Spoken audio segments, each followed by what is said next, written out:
A few days ago, I was going through my YouTube sub bots and I saw a video by someone who I watch called Benjamin Bloom, and he highlighted that this season we've seen the worst start in Premier League history, and that includes the bottom 6 teams failing to get a single win. This includes Leicester, Palace, Ipswich, Southampton, Everton and Wolves. The first time this has happened in Premier League history where 6 teams didn't get a single win in first 5 games. Now, I want to go into this video going into these 6 teams, which I feel like will pretty much be the main teams that will be in contention and going down. Of course, that is still early days. However, I can't see Forest being dragged down into it. I can't see Brentford being dragged down into it. West Ham have quality and Bournemouth, maybe, but I back their manager to be completely fine. And as a Burnley fan who went through the Premier League last year, and I'm very, very, very grateful I am out of that league, going through the summer talking to predominantly Ipswich Town fans and even maybe some Southampton fans,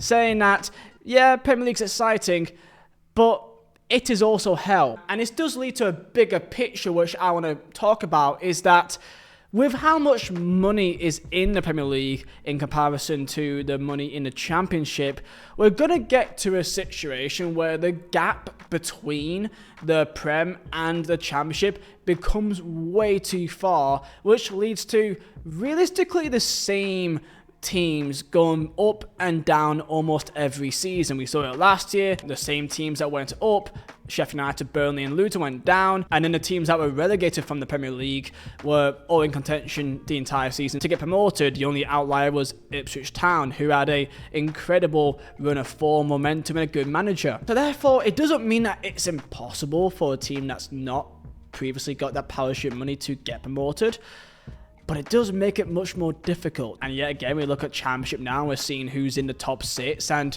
it's the usual suspects. Luton are doing quite shaky start, but they have won 2 games in a row, so maybe they'll now pick up their form from their early injury issues. And West Brom are on top there, recently in Prem. Leeds on top, of course, recently in Prem. The only real outlier there is really Sunderland, because they've not been up top for a long time. They've got quite a young team. And of course, Blackburn, which even with the sale of Sammy Schmodix, is surprising everyone right now. For me personally, I don't think that's sustainable, but they've done a fantastic start so far. So comment down below your thoughts about the ever-growing gap between the Premier League teams and the Championship teams, and the kind of mini-league in between, where you got the Burnleys and the Norwiches and the Sheffield Uniteds and the Leeds and the Watford, and now I guess you can now add Southampton to the mix as well. Like, how would you judge that? And can anything be done to even change that? Comment down below, like, subscribe, and Vizeh Designs for the best football prints, all made by myself. Use code Vizeh for 15% off all items. And let's talk about the Premier League.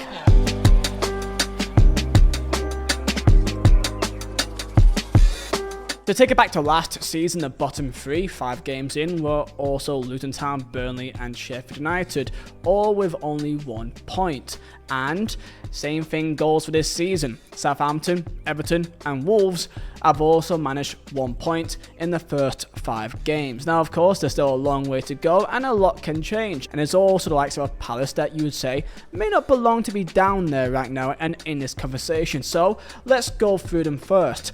Palace came to the season with a lot of optimism due to their incredible run of form at the end of last season. I remember doing my video about them, about the kind of continuous mediocrity of them being a mid-table 11th to 13th club every year in the Premier League. And of course, at a time period, there was a lot of hope about them maybe cracking on to potentially go into those kind of fighting for European spots in the 8th, the 7th, you know, trying to do what a Brighton does in recent years and try to go and fight amongst that top 6. Well, what was their main aim? To try to keep as many of their key players as possible. That is, of course, Olise, that is Eze, Gehi, Adam Wharton, and many more. But those are the main big 4, and they've kept 3 of those 4. Of course, Olise had to go with a big move to Bayern Munich, but they kept the likes of Gehi, which had a lot of interest by Newcastle, and it felt like they've still got a good base to work with here. Mateta's still there as well. So why have they started off so slowly? because a lot of hope was given into them this season. Right now, it's just not clicking at Palace, where many of their build-ups always end up passing back to the goalkeeper, and right now they're pretty slow. They're not as intense as they used to be, and if you're not as intense, it's pretty easy to mark you out. Hence why they've not scored first in a single game this campaign. They struggle to really build into games and typically concede first. Now, right now, they've not been in disastrous form, and I don't think Palace is really a team that you should really worry about. They've still got some great players. However, they have had a bit of a slow start. Part of that could be because many of the players was on international duty, and for a club without much experience of that, like Palace, with the players that they have, maybe that's just some teething issues right there. They've had a bit of a stop and start pre-season, obviously, so maybe give it a couple of weeks and they can really kick on. And saying that, this weekend they've got a massive game against Everton at Goodison Park, which for both teams is of course massive. A lot of their players are potentially confidence players. Mateta is a confidence player, and when he is full of confidence, we saw at the end of last year that he is absolutely devastating. So I think with Palace, I think it's only an inevitability that they'll make sure it clicks, and I think it will, and I don't think there's much to really worry about there. But let's go into the team which I have a lot of concerns about, and that is because of the manager, and that's Leicester City. Now, last season, even them being top of the table for pretty much the entire campaign, there were times where they were even boos and groans towards Enzo Maresca, even when they were winning games in a championship, because despite them winning games, it wasn't exactly that exciting, and it felt like they were kind of just going through the motions at times. And Maresca wasn't really a very easy character to get a strong relationship with the Leicester fans, and people have of course criticised Leicester fans for maybe asking a bit too much, which I can understand that. Now, the issue really is Steve Cooper, and Steve Cooper, of course, with his connection to Nottingham Forest, that is a rival of Leicester, he always had to, build up his respect and build up his reputation from the off, and he had to start off well, and they haven't. Leicester, of course, came into the campaign. They had to fight through their breach of PSR, which I believe they did win their appeal. However, there is still that ever-growing threat that if they do go down, the EFL may be waiting to just put some more sanctions on them again. And there's also a bit of a back and forth between the fans and the board as well behind the scenes that will also lead to a bit of unstableness between the fan base and the club in general. And he's already feeling the heat, and I can see a world where Leicester may not do particularly well up to about October, November, and I can see them pulling the trigger because they held back with doing the same thing for Brendan Rodgers for a long time, and by the time they did, with only a couple of games left to go, it was too late and they still got relegated. The main issue isn't just the results, but also the performances. Players like Fatawu and Ricardo Pereira hasn't played as much as they would have expected, and the fans are a bit confused by that. Also, some inner rumours within the actual club comes out that even the players themselves aren't really too sure about their style of play and the identity they want to do going forward, and that his selections and tactics has been critiqued quite a lot. They did only just scrape through a League 2 Warsaw team on Tuesday, beating them on penalties after a goalless draw, with even fans chanting throughout that game that this is embarrassing. Literally, they chanted "this is embarrassing" during that game.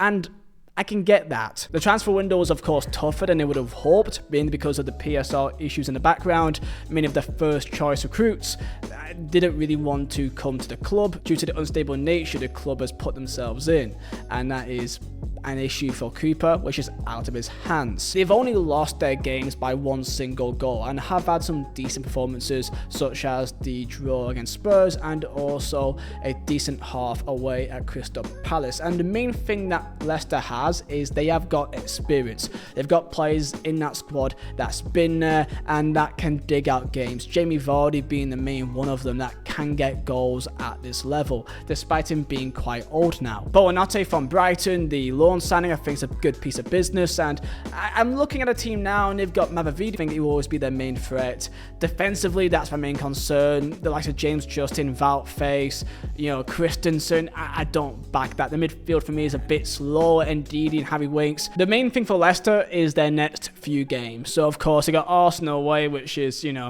unlucky boys. But then they've got Bournemouth at home. They've got Southampton away. They've got Forest at home, and they've got Ipswich away. 4 huge games. And if they go through that with only maybe one win, I can see a world where by the end of that, by early November, Cooper may already be out of a job. Ipswich, now they've started in a way that we probably expected. They had Liverpool in the first game of the season, and then also Man City away. In terms of starts, you want a good start, and those are potentially the worst you can possibly get. So it was expected that could play a massive factor. And the season really started against Fulham at home, where they would have hoped to get their first win against a semi-realistic opponent to get 3 points against. And it was positives in those games against Fulham, and even a draw away at Brighton, which was a good defensive performance and a great performance as well by Aaron Murich. Now, Ipswich were backed heavily in the market. They brought in some big players, predominantly from the Championship, and taking a risk on players that they think can take that step up. Because of the Championship and the Premier League and how much money you need, that leads to a lot of uncertainty in terms of how much can you get a player that can guarantee you goals. Now, he brought in the likes of a Jack Clark, who was always highly rated at Sunderland, always one of the best stats-wise wingers in the Championship. Sammy Smodics, of course, top goal scorer for a club that was literally in a relegation scrap, so the idea of bringing him in made so much sense. Liam Delap is always a player which you felt like was inevitably gonna be good, but just hasn't really made it work at any club he's been at. If it's at Hull, if it's at Preston, it's never really worked with Delap. But they took a risk because he always had some potential about him, and Pep Guardiola and City rates him quite highly, and he made that move to the Premier League under Ipswich. So with only 3 draws and 2 losses in the first 5 games, those 2 losses being, of course, Liverpool and City, on paper it's a pretty good start. Issue is, it's not too obvious when that next win will be. You've got Villa at home, and then West Ham away. That's always a tough away game. And then comes the big one midway through October, Everton at home. And then Brentford away, and then Leicester at home. They've got to get their first win in those 3 games. They simply have to. It has to be Everton or Leicester especially. They've spent over 100 million on 10 signings, and the squad is quite different to what they used to be. Keep in mind, their team in League One was nearly the same to what they had in the Championship that went on to come second place. Like, the achievement that they had was remarkable, and Kieran McKenna has been backed massively. Dara O'Shea came to the club, Aaron Murich with Amari Hutchinson on a permanent, big moves. And of course, there is always the kind of backstep of, well, if they do go down, they're going to have a proper killer squad for the Championship. But I don't think they have that in mind. And now there's Southampton. Now, for me, Southampton is a really strange club in terms of how I see them this season, because the main issue is I do not trust the way they try to play football. It reminds me way too much of Burnley of last season, where Russell Martin wants to play out from the back. However, trying to do that in the Premier League is just a different world in comparison to the Championship. And if you set up your team to be a possession-based, easy on the eye team, attractive team, and if you don't have the players for that, especially young players, you're going to get caught out, like what we did last year and what Southampton already are now. There was the performance against Brentford away that they got caught out time and time and time again. Their goal that they conceded away at Newcastle, same thing. Even though they had 10 men, they still were conceding goals due to messing up from the back. And this is going to be what ends them if they can possibly adapt this. And I don't know if they got the players for that. Russell Martin's style of football, it does require adjustment, and it always carries risk. The main issue is, can that risk be sustainable? And I don't really know if it can be. And for me, it's a simple copy and paste to the Burnley team last year. The reason why I say that is because they've got a dose of talented young players. Of course, Tyler Dibbling is a really nice up-and-coming player that has come through the academy and has got a lot of eyes on him. But then I'm looking at the rest of the team, and I'm looking at it thinking, who's going to score the goals? We got the main number 9 right now being Cameron Archer, that is just a standard low Premier League striker, which of course was at Sheffield United last year and of course got relegated, and he's not prolific enough at this level, I don't think, to be a striker that you can hold your hat on to get you 10-9 goals a season. He just isn't. Ryan Fraser, Brenton Diaz, Ross Stewart, Adam Armstrong, like, it's just players that we already know. I'm really struggling to understand how they're going to score goals. Defensively and midfield wise, it's okay. Taylor Horribellis is perfect for a side that wants to play it from the back. Jan Bednarek, I don't think so. Charlie Taylor, and I don't think so. Not at this level. I saw that last year in the company. Not a person to play it from the back. And Yuki Sugawara as well. Again, I don't know much about him, I'll be honest with you. But it's a big ask. Aaron Ramsdale is, of course, a big coup from them, and he will keep out goals because you can't be playing McCarthy at this level anymore. And then Flynn Downs and Adam Lallana is a nice, cute midfield pairing. That is completely fine, but it's just the attack. And I just do not know how they're going to score goals. I can't see how they score goals. And now we go to Everton. Now, Everton is... I wouldn't wish being an Everton fan on my worst enemy, because it's just hell. They've got 1 point in the first 5 games. They lost at home to Brighton, but then had a really, really bad collapse at home to Bournemouth. And in the next game, the same thing happened again in more understandable fashion, but still doesn't make it any less annoying, being 2-0 up at Villa Park and then losing 3-2. Like, back-to-back games when you're 2-0 up and you're still losing the game 3-2 is disastrous. Especially for a team which is a Sean Dyche team that is literally reliant on staying up based on keeping the ball out of your own net. They've conceded 14 goals this season. They conceded 3 to Villa, 3 to Bournemouth, only 1 to Leicester, but then 4 to Spurs and 3 to Brighton. They concede goals way too much. And that game against Leicester was a massive one. They had to get the 3 points there. They went 1-0 up. Elman Njai, it was inevitable that he would be one of the main players because he's got great directness to him. He's a great, tricky player. But there's only so much that he can do. And defensively, without Branthwaite, they are just not the same team. If a Sean Dyche team can't keep the ball out of their own net, then the Sean Dyche team has not got much more left. Because realistically, their only real way of attacking is by set pieces. That's pretty much where all their goals come from. Now, Sean Dyche team usually, for me, as a Burnley fan, I know this, are usually pretty good at the press.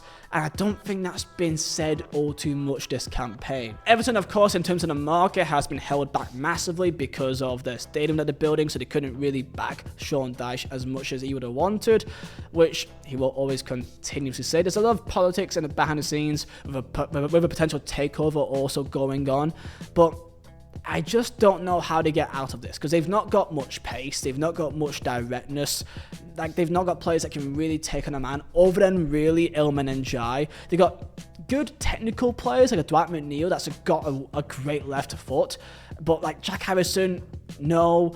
Calvert-Lewin is incredibly inconsistent. And I'm just looking at the rest of the team, and they're still playing Ashley Young, who's about 50 now, and Seamus Coleman is also about 50. So they've got a very slow, very old team that can't keep the ball out the net and have not got the pace to really go up top. So again, I just don't know how they're going to score goals. I really don't know, other than set pieces and keeping it tight at the back and winning 1-0. And if Sean Dyche cannot do that, then I can't see him staying at club for much longer. But that's the issue. I don't think they even can sack him. So, where does that leave the club? I'm not too sure. They got Palace at home up next, then Newcastle at home, but Palace is huge. And then they got Ipswich away, Fulham at home, Saints away. So that Ipswich and Saints game is huge. And it's kind of annoying for them that they're both away from home, because that atmosphere can help them out. I'm concerned. And now there's Wolves, which I dare want to say I see them kind of like a Palace, where they should be fine, but I'm a bit more concerned about Wolves than I would be about Palace. Now, Wolves for me is similar to how people saw Southampton a couple of years ago when they went down, where they had a pretty good base, seen as a consistent, stable Premier League team, and he sold some players for a pretty high price, and then replaced those players with young players that they feel like could be developed and make that step up. Now the issue with that is that, can they click and can you give them the time necessary? And that is something that we can only find out within the next few weeks and months. Wolves have also let in 14 goals, the same amount as Everton, so that's really bad. Of course, the big loss against Chelsea is a massive part of that, so we'll give that caveat that Chelsea was 6. But when you look at the Wolves team, there's a bunch of names in there which you may not be too aware of. Strand Larson and Bellegarde and João Gomez, that they've got some nice little players. However, again, it's can they make that step up? Pedro Neto, of course, left the club. That is a big loss for them. 16 million you can't really turn down. And also Max Kilman, which went to West Ham for, again, a lot of money, about £40 million. But they haven't really replaced him, and their back four is looking quite shaky. Craig Dawson is always decent at this level. Aït-Nouri is a great little attacking player, but defensively is always inconsistent. Same thing can be said for Nelson Semedo. There's a Brazilian Andre in midfield, which came from Brazil, and maybe he just needs time to get into the Premier League. Wolves is a team which I feel like should be fine. Hwang Chan is still about, and he did bag goals last year, so if he could pick up some sort of form, maybe a purple patch, win like a ton of games in like a span of 2 months, and then they'll be fine. That's very likely, and I think that may happen. I think it'd be similar to how Everton did it last year, where they just win like a ton of games in a row, go in some mad form, and then kind of have another month or so which they're a bit inconsistent. I can see that happening for Wolves this season. I'm not too concerned about them. However, there should be some questions asked about the lack of backing in the market for a centre-half. So that is how I see the bottom 6 early on into the campaign. Tell me down below your thoughts about how it's kind of all fallen out by the time it's past the transfer window, and now we really see more of an idea about how the season may go. And of course, this is on a Friday, so of course, pretty much all these teams could probably get a result tomorrow, and this makes no sense. But if I was to give my kind of prediction of who I think will go down, I think Southampton, I'm confident, will probably go down. I would honestly put Everton. I really would. And then for the last one, I think I'll go Leicester. And I want to see a world where I would like to see Ipswich stay up. I think they have what it takes. Leicester has the experience, while Ipswich have the unknown potential factor of their young players. The Clarks and the Hutchinsons and the Delaps, Schmodics. And I like that a bit more. So, if I was to give a prediction, it'd be Everton, Southampton, and Leicester, not in that order. Comment down below what do you guys think. And I'll see you guys next time. See ya.